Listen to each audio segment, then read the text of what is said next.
मेरा बचपन बहुत मुफलिसी में गुजरा है, बहुत परेशानियों से मैंने अपने बचपन को गुजारा है।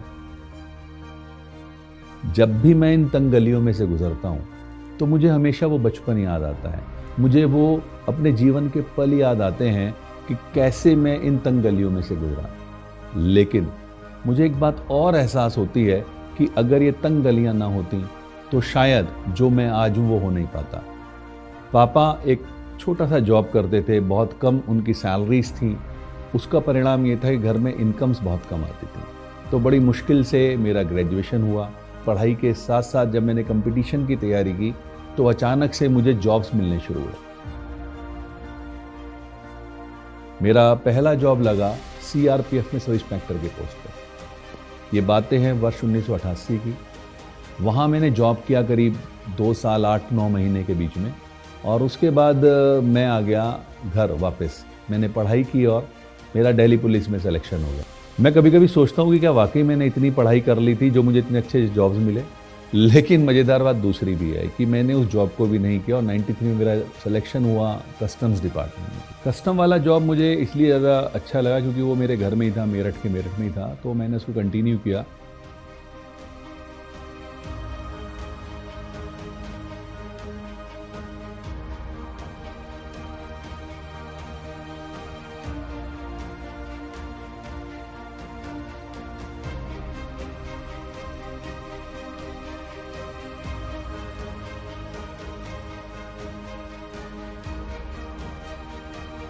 लेकिन इसी बीच में फिर मेरी शादी हो गई।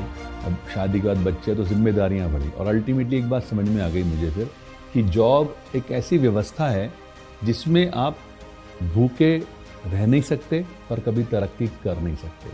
और इसी बात के मद्देनज़र मैंने ढूंढना शुरू किया कोई एक ऐसा प्लेटफॉर्म जो मुझे एक्स्ट्रा इनकम दे सके।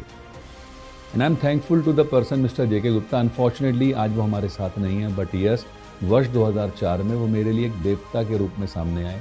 उन्होंने मुझे फॉरएवर के मार्केटिंग प्लान के बारे में बताया। तो देखा, मुझे समझ में आ गया कि ये वो प्लेटफॉर्म है जिसकी मुझे तलाश थी। यहाँ मैंने धीरे धीरे अपने रास्तों पे चलना शुरू किया, धीरे धीरे सक्सेस की तरफ बढ़ना शुरू किया। अगले 6 महीने में मैनेजर हो गया। तो मुझे एक बात समझ में आ गई, तरक्की नहीं मिलने वाली है। वर्ष 2016 में जब मैंने इनकम्स का आकलन किया तो मुझे लगा कि यार, एक तरफ मुझे विभाग से करीब 10 लाख रुपए सालाना सैलरी मिलती थी, लेकिन उस साल की मेरी आईटीआर जो फॉरएवर के बदौलत थी वो करीब 34 लाख की थी। तो मैंने डिसीजन लिया किसी और को मौका देते हैं सरकारी नौकरी करने का, और मैंने क्विट किया। और मैं वर्ष 2017 जनवरी से फुल टाइम आज इस बिजनेस को बिल्ड कर रहा हूँ। इस व्यापार में मुझे वो सब चीज़ें मिली, चाहे मैं इंटरनेशनल ट्रेवल की बात करूँ, चाहे मैं एक अच्छे हेल्थ की बात करूँ, चाहे मैं एक अच्छी फैमिली लाइफ की बात करूँ, चाहे अच्छे मकान की बात करूँ। मैंने एक हर वो चीज़ जो मनुष्य, एक आम आदमी अपने जीवन में कल्पना कर सकता है, वो इस प्लेटफॉर्म से मुझे मिली है। अभी हाल ही में ऐसी बीमारी ने दस्तक दी जिसने पूरी दुनिया को रोक दिया। हम लोग भी बड़ा सोच रहे थे कि कैसे होगा।